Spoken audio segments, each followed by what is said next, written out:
Sound intensity and sound level. We know that sound is a longitudinal wave. It represents a compression wave in air. And now we know that the intensity of the wave is related to the square of the amplitude of the wave. The intensity is also related to the loudness, but not directly, as we'll see. The average person can hear sound intensities that range from 10 to the negative 12 watts per meter squared to 1 watt per meter squared. This is 12 orders of magnitude, which is a huge range for any detector, which is what our ears are. They're a sound detector. So in order to cope with such a large range, our ears do not detect sound in a linear fashion.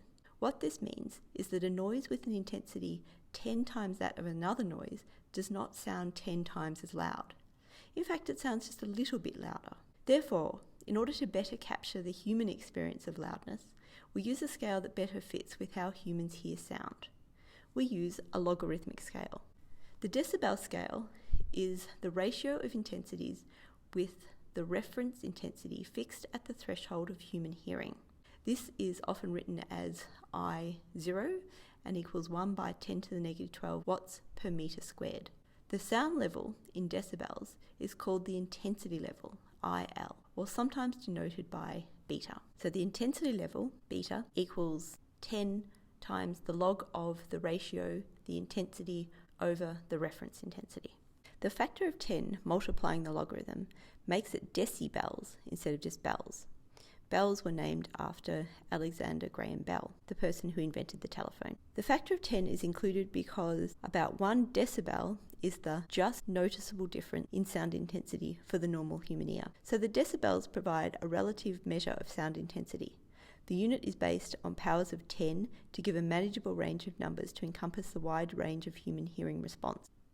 Here are some sound intensity levels in decibels.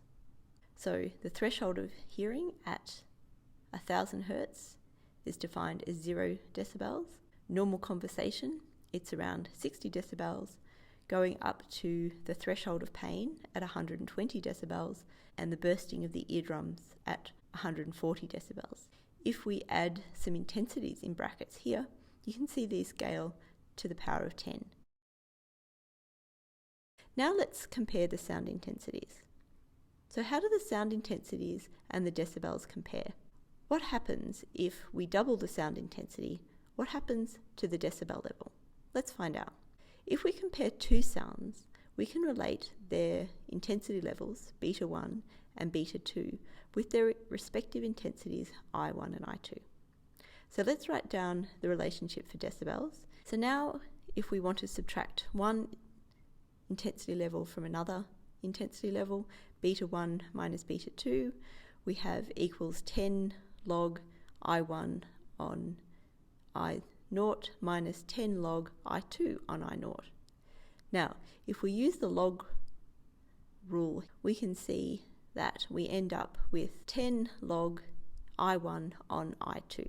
So now if we let I1 be double I2, so we say that I1 equals 2 times I2, now we can put that into this equation here and say that beta 1 minus beta 2 equals 10 log 2, and if you calculate that out, it equals 3 decibels. So what this means is that if you double the intensity of the sound level increases by only 3 decibels. This is a really useful rule of thumb to know.